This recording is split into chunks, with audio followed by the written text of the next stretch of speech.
The Bible isn't just a book of random stories. It's 66 different books that come together to tell one story.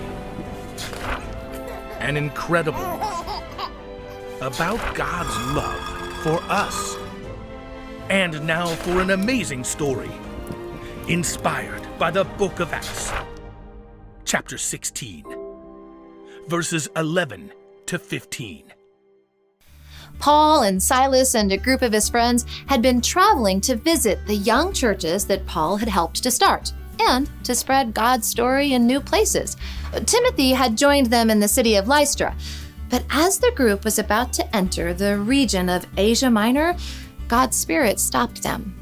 Oh, wait, what? Why wouldn't God want us telling his story everywhere? He does, but there must be a different place he wants us to visit right now. Sure enough, God sent a nighttime vision.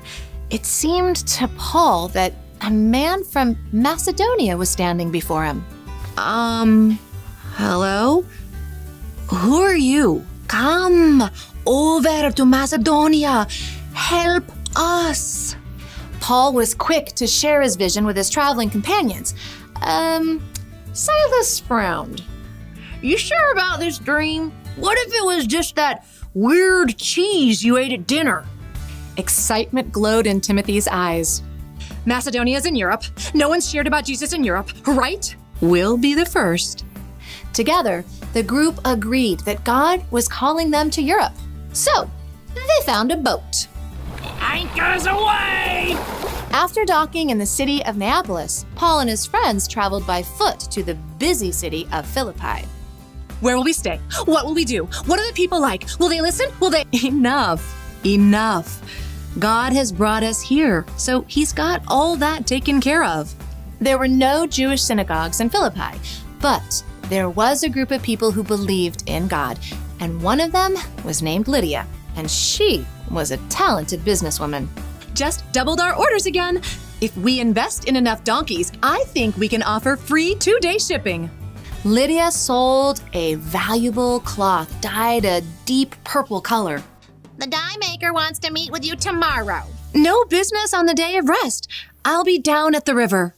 Since there were no church buildings, Lydia would join others down by the riverbank to worship God. On the Sabbath, Lydia would rush through the city gates down to the river where the lazy water flowed through shady banks, and they would join their voices in worship of God. Shall we gather at the river? But today, the women discovered they weren't alone. When they started worshiping, Paul and his friends approached them on the riverbank. Hi there. Can we join you? We could definitely use some more bass in the singing. All about that bass. Timothy couldn't contain himself. Do you believe in God? Have you heard about Jesus yet? God, yes. Jesus? No.